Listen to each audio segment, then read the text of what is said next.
Aujourd'hui, je vous emmène à bord de mon bateau imaginaire, direction l'église Jeanne d'Arc, pour vous parler de ces vitraux.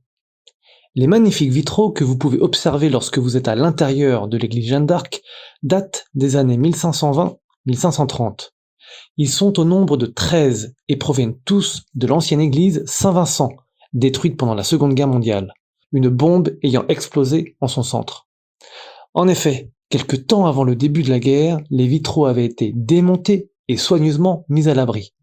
Le service des monuments historiques, en 1939, avait eu la bonne idée de protéger les vitraux en les stockant à plusieurs kilomètres de Rouen.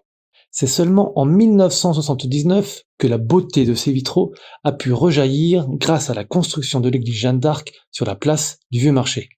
Il faut savoir que le remontage dans la nouvelle église des vitraux est à lui seul un véritable chef-d'œuvre de technique et de savoir-faire.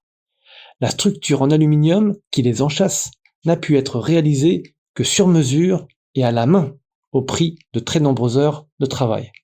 Pour les protéger des intempéries et des agressions, ils sont isolés de l'extérieur par un solide vitrage blindé.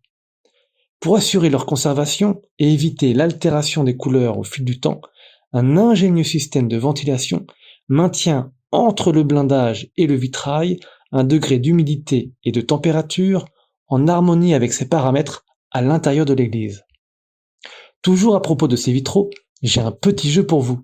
Saurez-vous retrouver sur l'un des 13 vitraux la présence de la cathédrale de Rouen, en camailleux bleu? Petit indice, elle se situe sur le 3e vitrail en partant de la gauche.